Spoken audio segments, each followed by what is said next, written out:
In the last half of the 20th century, spy planes soared through the stratosphere at 3 times the speed of sound, breaking records that remain to this day.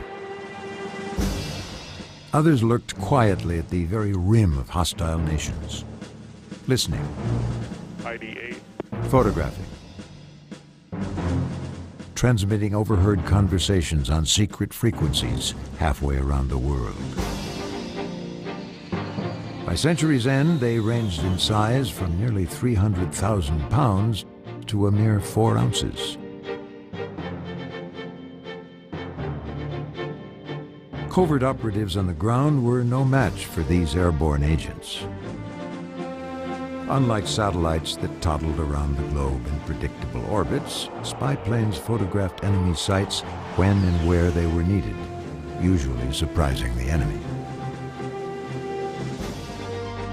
These eyes and ears in the sky came in all shapes and sizes. Some were operational in the Gulf War, and others flew spy missions in Bosnia and Kosovo. Even now, a curious array of spy planes are being developed and tested by a young generation of aeronautical geniuses. Spy planes small enough to take off from the palm of your hand.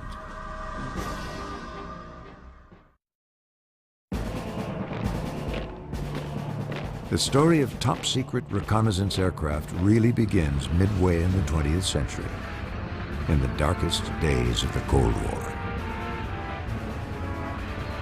The big difference between the superpowers at this time was that the US was more or less an open book and the Soviet Union was a closed book. The Iron Curtain had descended, and in intelligence gathering terms, it was a tough nut to crack. At the Omaha, Nebraska headquarters of the Strategic Air Command and in Washington, D.C., the belief was that the Soviets had far surpassed the U.S. in bomber production. duck and cover. Duck. In fact, this civil defense training film was required viewing for all American school children because of the fear of a Soviet nuclear attack. Many Americans believed that it was only a matter of time before a fleet of Russian Bison bombers would soar across the United States, dropping nuclear bombs on every major American city, every military installation, every armament factory.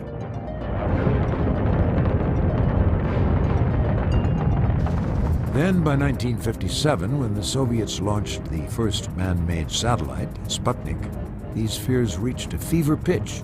Now it was believed the Russians could deliver nuclear warheads from outer space. But in truth, all of these fears were based on very sketchy intelligence.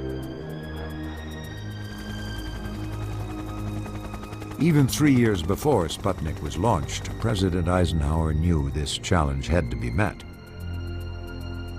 After a series of secret meetings with his closest advisors, Ike made the difficult decision to build something new.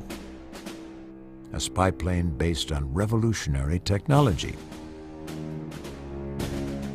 It was codenamed Aquatone, and the CIA was put in charge. Director Allen Dulles chose his assistant, Richard Bissell, to head the project from Washington. Funding for Aquatone would come from one of the CIA's many secret accounts. In fact, the CIA only recently allowed this top-secret footage to be declassified. The work began on December 9th, 1954, in Southern California, in a little-known town called Burbank. The contractor was Lockheed's Advanced Development Company, nicknamed Skunk Works after a wartime comic strip. They were led by an aeronautical engineering genius, Clarence Kelly Johnson. This spy plane eventually would carry the name U-2, short for Utility 2. It was given an elaborate cover story that it was a weather plane designed for scientific experimentation at the highest altitudes. The top-secret onboard camera was designed by Edwin Land, the man famous for creating the Polaroid camera. In late August 1955, just 8 months after work began, the U-2 was ready to fly. It would need to be tested at a secret airfield nearby, but at the time, none existed. So the US Air Force colonel who had been assigned to liaise between the Pentagon and the CIA chose a site not very far north of the Nevada nuclear test range. He knew that site because he'd flown over it during nuclear weapons tests. It was a vast, dry lake bed known as Groom Lake, an innocuous piece of property that eventually became the single most secret air base in U.S. history. Today it's known by another name, Area 51. Surprisingly, the entire U-2 project continued to remain a secret, even from Soviet spies. Considering the number of leaks emanating from the Manhattan Project, it seems incredible that the Soviets never infiltrated the black world of the U-2. That's not hard to understand. The U-2 program was fairly small. It was conducted under conditions of extreme secrecy, and it was developed very quickly. With test pilot Tony LeVere in the cockpit, the aircraft tested well. By July 4th, 1956, it would attempt its first operational sortie deep into Soviet airspace. At 6 o'clock in the morning, CIA pilot Harvey Stockman took off from Wiesbaden Air Force Base in West Germany. While Americans celebrated their Independence Day, Stockman carefully guided his aircraft over Poland and into Belarusia. As he flew in the direction of Leningrad, Stockman caught sight of MiG fighters attempting an intercept below.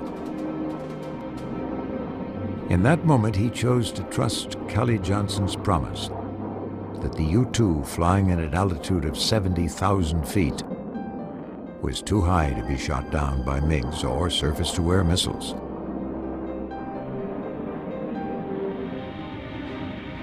Stockman held to the course and made it home safely with clear reconnaissance photographs of the forbidden territory of the Soviet Union. But Russian radar had locked on to the U-2 on her maiden spy mission. Eisenhower understood that the U-2 flights over the Soviet Union would be illegal. They were plainly illegal in international law. He was also worried that if they were detected, the Soviets might misinterpret them as being, for instance, a bomber coming to attack them. Even so, the president was pleased.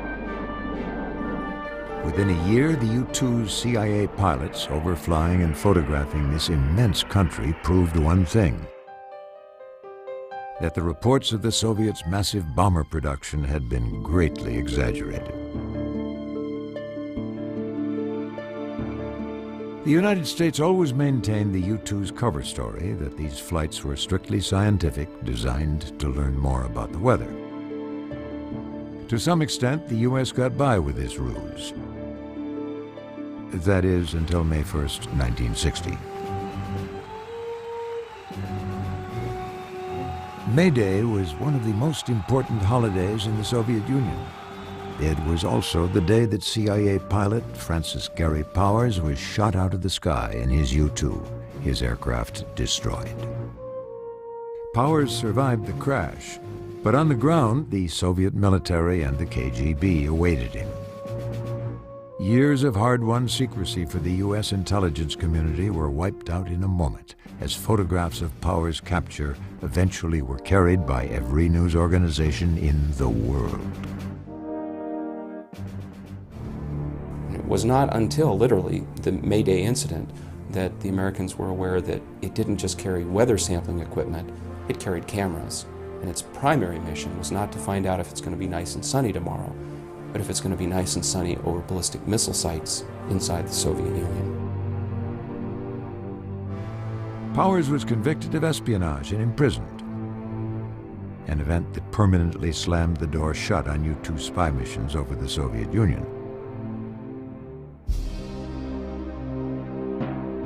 Then, in late summer 1962, a U-2 captured the first images of the Soviets' military buildup in Cuba. Experts believed the photos revealed the existence of medium-range and intermediate-range ballistic missiles that placed most major U.S. cities within target range of a nuclear attack. Within days of the first U-2 overflight, a second U-2 flew a spy mission over Cuba. It was shot down, and the first American U-2 pilot was killed flying over enemy territory.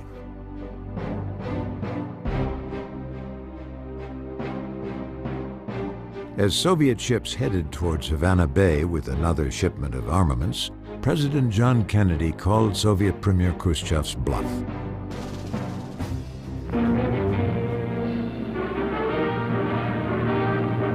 Good evening, my fellow citizens. This government, as promised, has maintained the closest surveillance of the Soviet military buildup on the island of Cuba. He placed a quarantine around the Cuban island. Khrushchev backed down. The ships made a U-turn and headed back to their homeland. Today, Russian experts say that indeed there were atomic weapons in Cuba in 1962.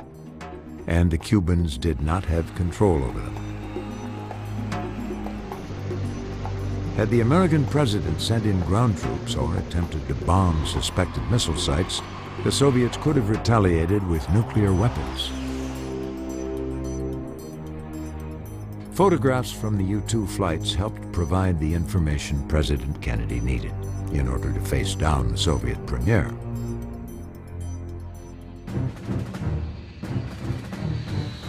This resilient spy plane has literally overflown the entire world.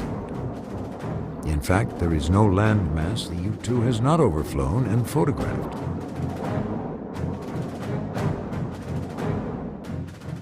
Even so, by the early 60s, a new supersonic spy plane was being tested and refined in the Nevada desert, codenamed Oxcart.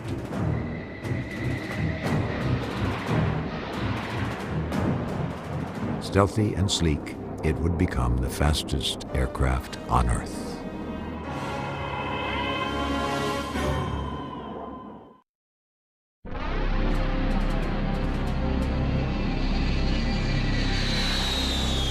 While the U-2 was still being tested in the Nevada desert in 1955, Richard Bissell of the CIA and Kelly Johnson predicted it would fly undetected for a mere 2 years.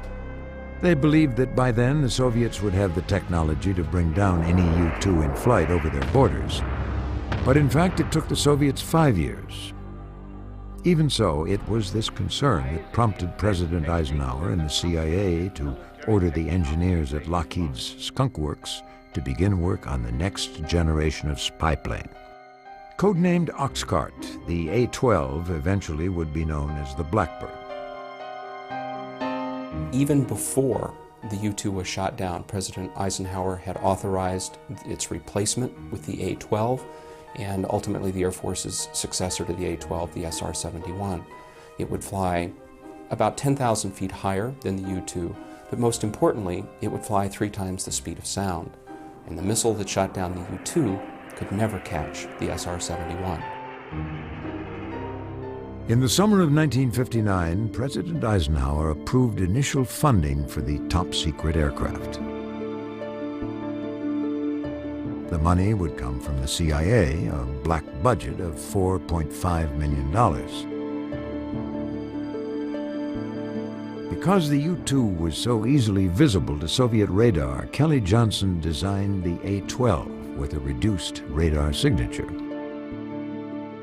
Its shape and configuration, as well as the materials from which it was created, all served to defeat radar detectability.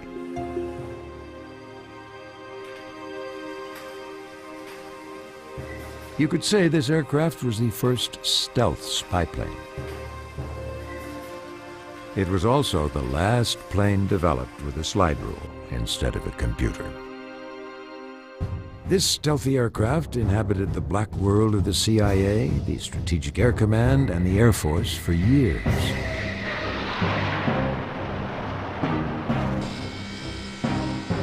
The Lockheed Skunk Works engineers who developed and built this unique spy plane never put the Lockheed name on any document, never stamped the drawings with the Skunk Works logo. There was no cover story. There was no cover story because nobody would believe it would be anything other than what it was. Nobody was going to believe it was a weather plane or anything else. As with most intelligence collection systems, the SR-71 was born secret and stayed that way for a very long time. Even though thousands of people were working on it, they all had to have special access clearances to learn about the program, and if you did not need to know about it, you didn't know about it. By 1960, the CIA tasked Lockheed with finding the pilots to fly the A-12. Names of potential candidates were drawn from Air Force files. The CIA was responsible for the intensive security background checks.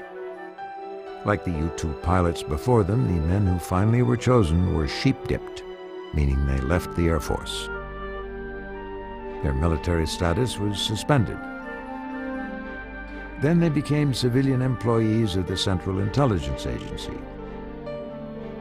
Maintaining secrecy within the government was basically through this compartmented system where anybody who was going to be told about Oxcart had to be approved, had to go through security screening, had to sign a special agreement. In mid-February 1962, the A-12 was ready to fly. There was one problem. In its time, the A-12 looked like an aircraft straight out of a science fiction film. No one had ever seen anything like it, anywhere. The moment it was airborne, the A-12's secret existence would be revealed to the public. So designer Kelly Johnson and his CIA counterparts decided that the aircraft would have to be disassembled in the Skunk Works plant in Burbank, California, and then hauled to the Nevada desert in a specially built trailer under cover of darkness. And with secrecy assured, on February 26, 1962, the Oxcart convoy arrived at the secret test site at 1 o'clock in the afternoon.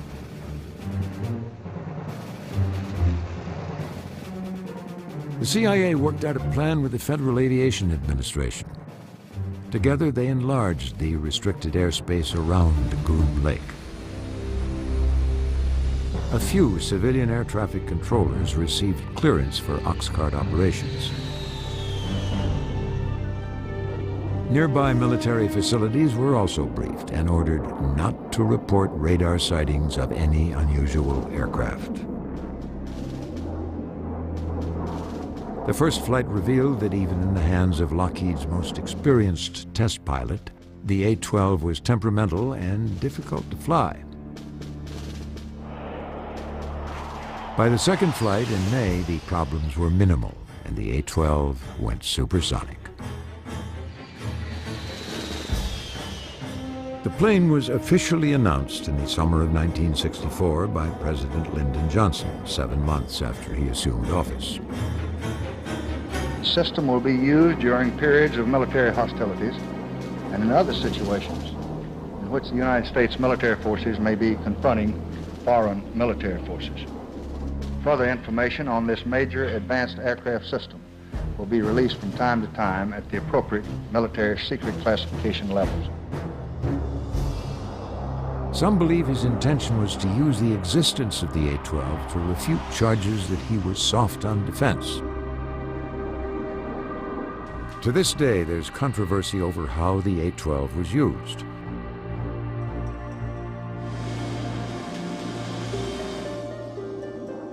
According to some experts, in August of 1964, the CIA needed several operational aircraft to overfly Cuba by November 5th.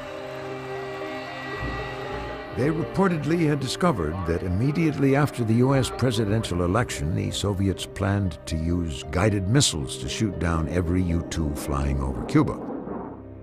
Without the U-2's reconnaissance photographs, the U.S. intelligence community would never know if the Soviet Union redeployed their missiles to Cuban soil. They believed that the A-12 was the answer. The problem was that by November 5th, there was no CIA pilot qualified to fly the extremely temperamental A-12. Kelly Johnson volunteered Lockheed test pilots for the highly sensitive flights over Cuba. The CIA record seems to dispute this story. In his book Skunk Works, author Jay Miller revealed that Kelly Johnson kept his own logs which suggest the CIA accepted his offer, and on November 10th, the A-12's first operational sortie over denied airspace was accomplished by a civilian commercial employee. There's no evidence that it was detected by Soviet-made radar in Cuba. Besides, nothing in the Soviet arsenal could have shot it down. In fact, during its operational lifetime, more than 100 missiles were fired at the A-12, by then also known as Blackbird. But none of these aircraft was ever shot down. One of the most interesting episodes was during the Middle East War in 1973, when the US found it needed more photo intelligence than the satellites could apparently provide. The Blackbird was assigned the job, but European NATO allies refused to grant it basing rights. So long missions were flown out of bases on the US East Coast, and the Blackbird flew across the Atlantic, through the Mediterranean, over Egypt, Israel, Syria and Jordan, and back out the way it came.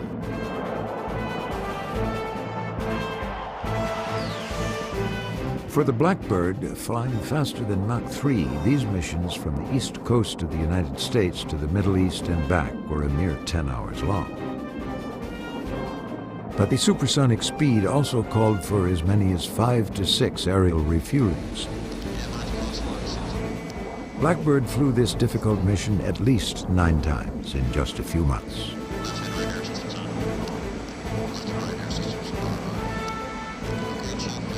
In fact, during its lifetime, Blackbird was used for aerial spy missions over Vietnam, Central America, Libya, the Middle East, and North Korea. But time, politics, and changing economic priorities began to affect this enigmatic spy plane's operational life. Spy satellites had become more sophisticated, and the CIA was out of the manned aerial reconnaissance business. As a result, the tremendously high cost of maintaining this supersonic aircraft fell largely to the U.S. Air Force, which eventually decided the price tag was just too steep.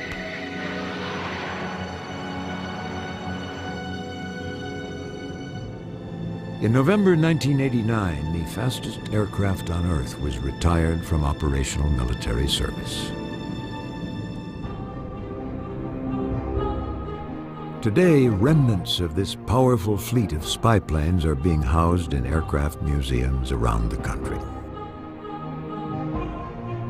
No manned jet aircraft ever flew faster than Blackbird, but the changing times demanded more than speed.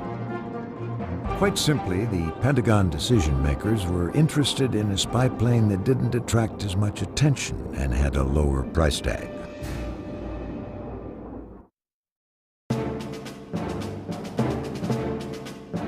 After the U-2 incident, when Francis Gary Powers was shot down over the Soviet Union, no American president would approve a manned spy flight deep into Soviet airspace.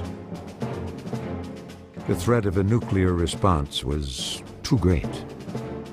And so the American intelligence community found itself between a rock and a very hard place.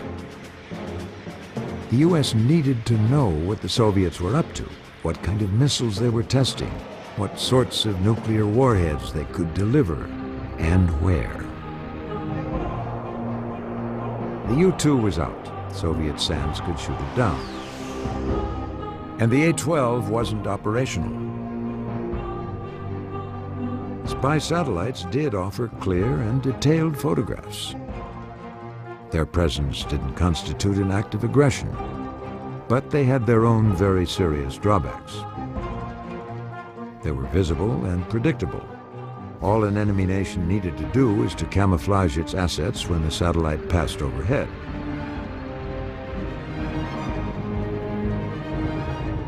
As early as 1948, both the British and the American intelligence agencies used retrofitted bomber airframes like the B-29, B-47, and B-50 to scout along the borders of the Soviet Union.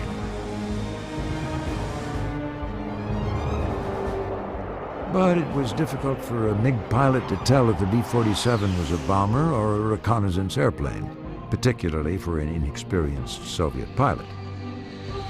This made spying on the Soviet Union with reconditioned bombers far too provocative. The Air Force needed a nondescript airframe it could fill with a cargo of listening devices, electronic sensors, and analysts. By the early 60s, they found the answer in Boeing's KC-135 jet tanker, a cousin of Boeing's 707 commercial jetliner. It was given the name RC-135.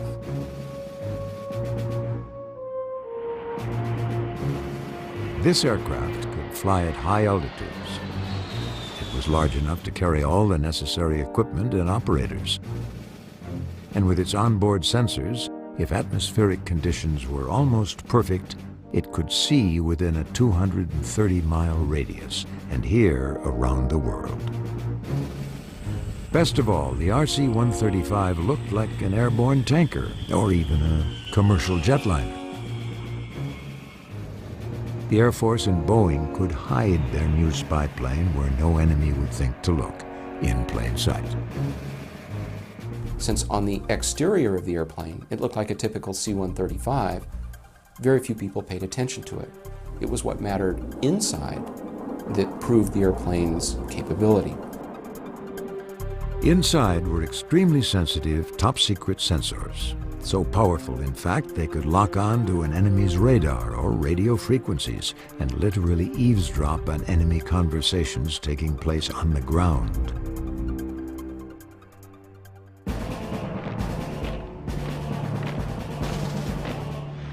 Originally, this top-secret spy plane was designed to monitor the nuclear capabilities of enemy nations, especially those of the Soviet Union.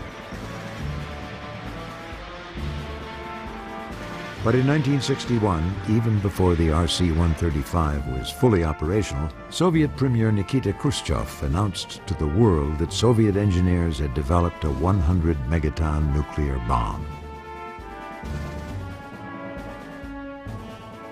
Boy, this was just a terrifying event, because if the Soviets could produce this, then that meant ultimately that American Minuteman missile silos and other very hardened shelters were quite vulnerable. Moreover, cities like New York could be erased with a single bomb. The U.S. had to find out if Khrushchev was bluffing. A highly classified program called Speed Light began immediately.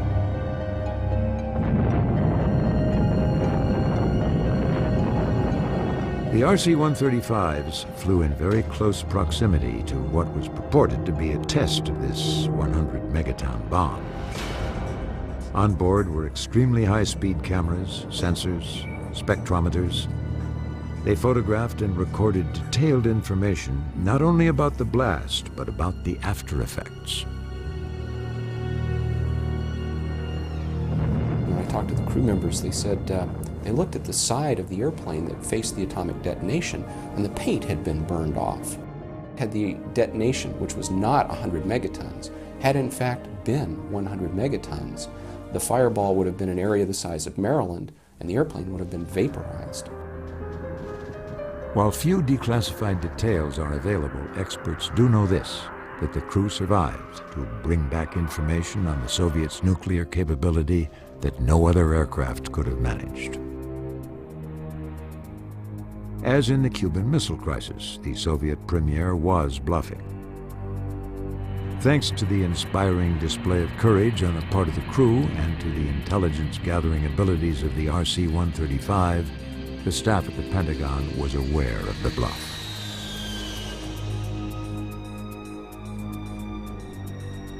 Sometimes the high demand for secrecy actually inhibits the intelligence gathering process. Whether it's a spy plane, a spy satellite, or an operative on the ground, the information must pass through several hands, from the spy to the analyst and finally to the person who needs it. Some of the RC-135's missions under the operational name Rivet Joint were so highly classified that even on board the aircraft, the flight crew was segregated from the electronics intelligence crew working at the back of the airplane. The flight crew itself did not have the appropriate security clearance. In one of the airplanes, the Rivet Amber, the latrine was in the back of the airplane, and for a pilot who had to go to the bathroom, literally the crew in the back sort of had to stop what they were doing and put hoods over their equipment or whistle at something like that so that the man with the lower security clearance could go to the latrine. During the Gulf War in 1991, this kind of secrecy became a severe liability to theater commanders. It frustrated the RC-135 Rivet Joint crews and onboard observers who risked their lives to get this vital intelligence to the men and women on an already chaotic battlefield. General Schwarzkopf and his battlefield commanders in particular would say, what is the Rivet Joint telling us? What are the satellite photos telling us? What are the U-2 photos telling us? And in a post-Cold War mentality, the people who had those photos in their hands were still locked into this belief that, I'm sorry, you don't have a clearance. You don't have a need to know. And in fact, those were people sitting in their cubicles at Fort Meade, Maryland, or elsewhere, who were thousands of miles distant from the battlefield. Desert Storm and Desert Shield drew two other Boeing 707 reconnaissance aircraft into battle.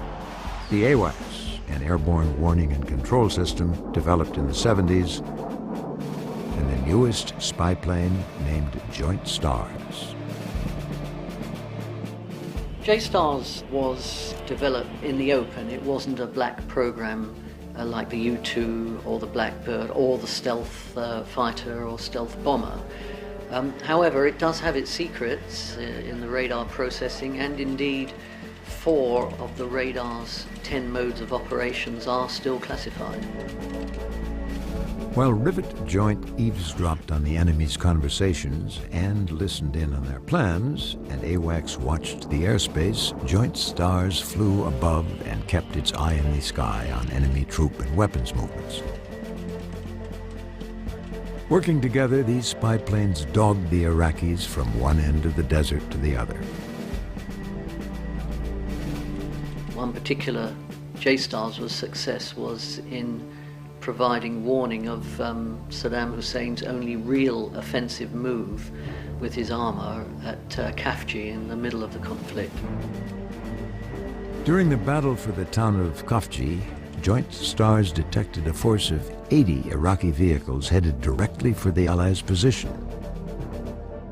This urgent information was relayed to the Marine Battle Commander. A tactical airstrike was called in on the advancing Iraqis. This early warning prevented a surprise attack and helped to assure a coalition victory. Rivet Joint, AWACS, and Joint STARS provided this same kind of protective intelligence in 1994 in Bosnia and in Kosovo in 1999. Theater commanders continue to thirst for instantaneous battlefield reconnaissance. The American public, the politicians, and the military demand increased safety for soldiers in the field.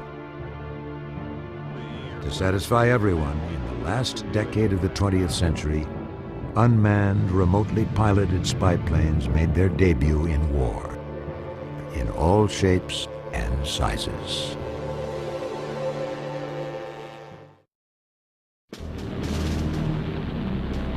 As American military forces deployed to the Middle East for the Gulf War in 1991, another kind of eye in the sky joined the U-2, Rivet Joint, and Joint STARS.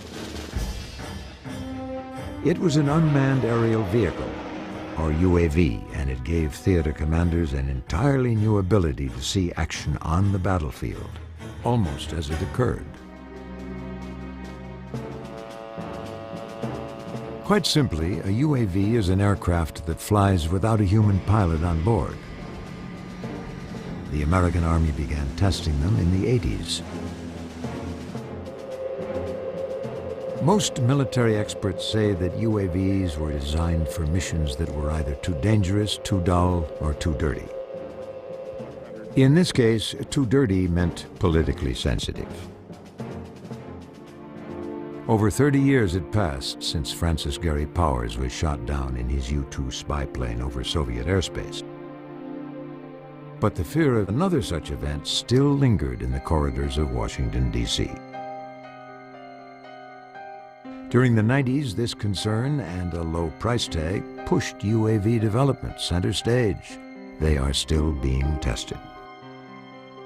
In the mid-90s, Lockheed Skunk Works and Boeing created this intriguing UAV called Dark Star.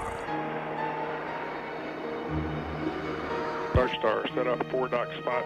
It was recently canceled. Sikorsky Aircraft Corporation, a pioneer in the helicopter industry, designed this unique unmanned spy plane called Cypher. And there are many others. But during the Gulf War in 1991, and several years later in Bosnia, a UAV called Pioneer flew successful reconnaissance missions for the American Army, the Navy, and the Marines. The Air Force flew a UAV named Predator. The political environment of the Bosnia theater did not necessarily allow a armed manned aircraft to overfly parts of the country, whereas an unarmed surveillance type asset such as the Predator were more easily employed. Predator is actually flown by Air Force rated pilots from a ground station that includes a virtual cockpit. The pilot has a stick, a rudder, and all the aircraft instruments that a normal pilot would use to fly an airplane. Predator carries an airborne video camera whose battlefield imagery is available to ground commanders in almost real time. Predator was used in the Balkans theater of operations almost continually off and on since late 1995-96 to monitor convoy and troop movements amongst the roads, to search out marshalling areas, to find hidden arsenals such as tanks, anti-aircraft artillery, even airplanes. In 1999, after the final hostilities had ceased and both the U.S. and NATO forces had moved in to maintain peace between Serbian forces and NATO in Kosovo, the Soviets took over the Pristina airfield. This imagery was provided by Predator. Russian MiGs are seen on the ramp. Trucks are loaded with Russian aircrews and maintenance workers. The NATO theater commander tasked with securing this airfield got the information about the Russian presence from Predator quickly at a very politically sensitive time. This imagery was also made available via satellite to NATO headquarters in Belgium and to the Pentagon, thousands of miles away in Washington. The detailed surveillance that Predator provided may have helped to avoid a conflict with the Russians by revealing the true extent of their assets. No reconnaissance pilot's life was ever at risk. Runway ready. Start well, clear. 3, 2, 1, mark. Power up. Power coming up. In February 1998, as Predator operated in the Balkans, another UAV was being tested at Edwards Air Force Base in the Mojave Desert. The Global Hawk. You're talking about a vehicle that can stay aloft over 35 hours and be self-deployable. We could fly from Edwards Air Force Base, where we are right now, and up to the state of Illinois. We could image the whole state of Illinois over 40,000 square nautical miles and then fly back to Edwards all in one mission. While Predator is flown by a virtual pilot from a ground station, Global Hawk's flight path is pre-programmed by computer and can be mostly autonomous. In the typical scenario, you're going to have 3 Global Hawks that are on station. So 24 hours a day, you're going to have 1 airborne imaging the battlefield. Wings are level. Global Hawk has an incredible array of high-resolution sensors on board that can see through clouds and fog, day or night, all from an altitude of up to 65,000 feet. Clear to command link switch to UHF SATCOM and conduct echo test. Like Predator, it offers almost instantaneous battlefield imagery to theater commanders. Experts believe it will be operational by the year 2003. Roger, we're good. 100 AGL. Global Hawk's onboard equipment is commercial off-the-shelf, so it is unclassified. In fact, most UAVs do not live in the world of black budgets and secret airfields, even though their missions may be top secret.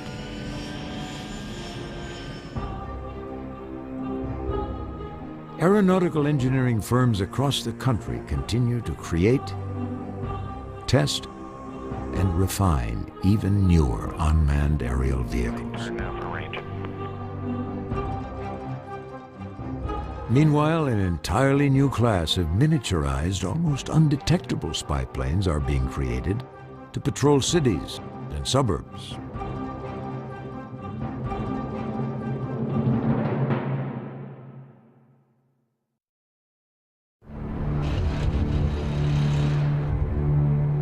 With the threat of urban terrorism increasing, tomorrow's battleground may include a city's skyscrapers or its water supply. The enemy's weapons might contain chemical and biological agents that poison the air and water. What kind of spy plane can warn of an enemy's movements in a federal office building, a mall, on a city street, or near a reservoir? And can this same aerial spy technology be used in the more traditional warfighting scenarios? It would seem so, as spy planes with no more than a 6-inch wingspan are being developed and tested. They're called micro-aerial vehicles, MAVs. And they're the brainchild of a little-known arm of the Department of Defense known as DARPA, the Defense Advanced Research Projects Agency.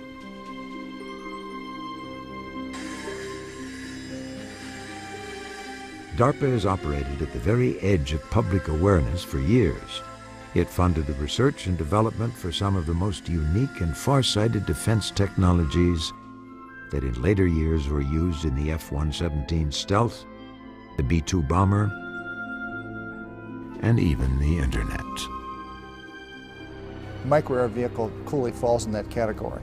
It's not clear today that the micro-air vehicle is going to find operational utility anytime soon, but it does show lots of promise, and it's worth the small investment that's being made. DARPA defined a micro-aerial vehicle as an aircraft with dimensions no larger than 6 inches in any direction. And it had to perform a military mission. These restrictions forced the creators to think outside the box in order to invent an entirely new species of aircraft.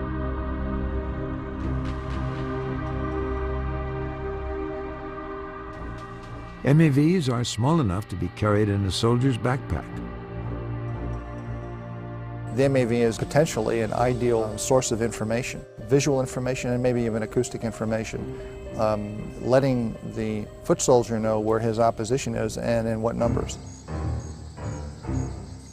During the Vietnam War, both Viet Cong and North Vietnamese Army forces camouflaged themselves in the foliage of the surrounding jungle. The only way for the American soldier to detect them was to be close enough to see motion or to hear some small movement.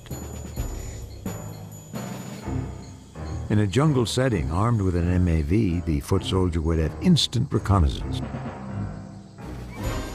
He would know exactly where the opposition was, how many were there, and what sort of weapons they carried.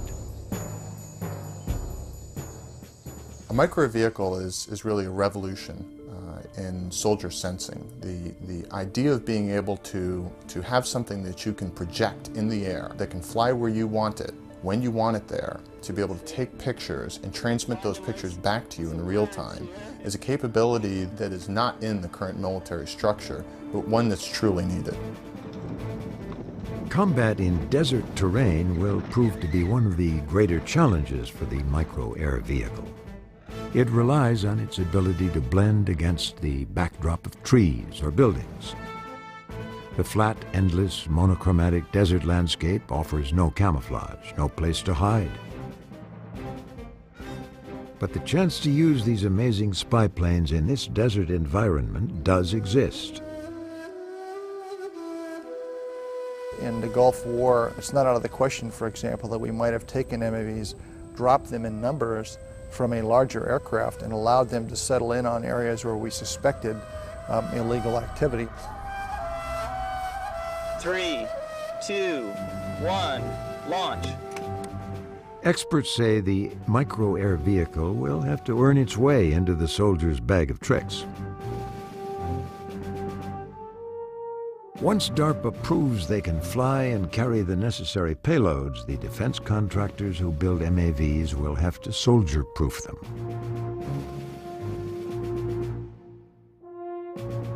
How can I make a shell that is durable enough that I could hand it to a soldier? They can run it through a river as they're doing a river crossing. They can bang it around just like they bang around all of the rest of their things, which is a normal thing to do when you're in the field, and still be able to survive and be able to, when I need it, accomplish the mission that I need it for. Experts believe it will take another 20 years before MAVs are operational. In the meantime, DARPA has found no need to cloak micro-air vehicles in a veil of secrecy. There are no closed doors hiding this new technology.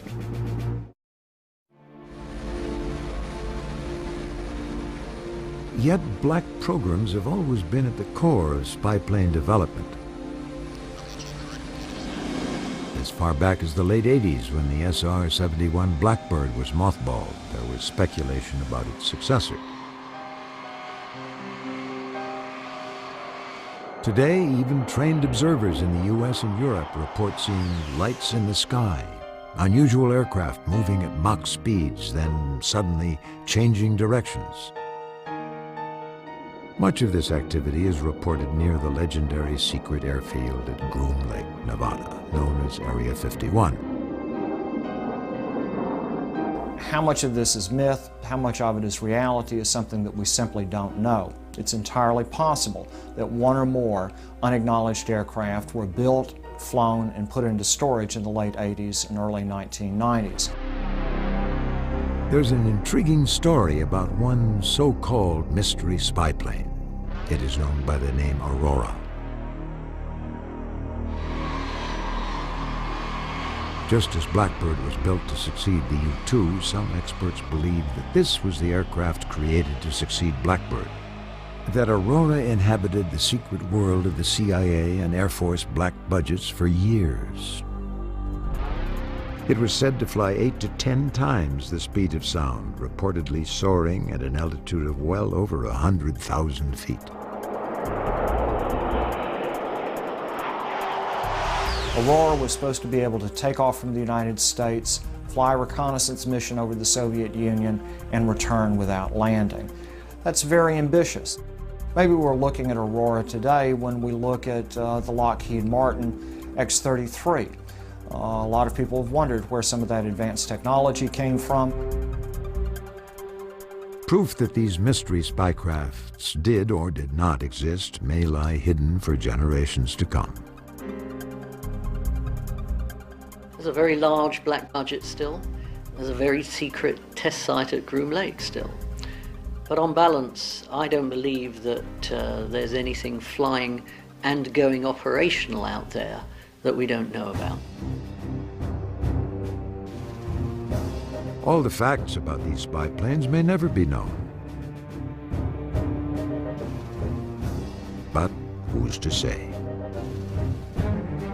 50 years ago, no one believed that a lightweight single-engine glider would become the grandfather of modern aerial espionage. It may be impossible to predict what form spy planes of the future will take. But whatever aircraft this new generation of designers creates, one thing is certain. Soldiers and generals will always rely upon them to patrol the skies of potential adversaries, to photograph, to listen, and to transmit back their vital intelligence.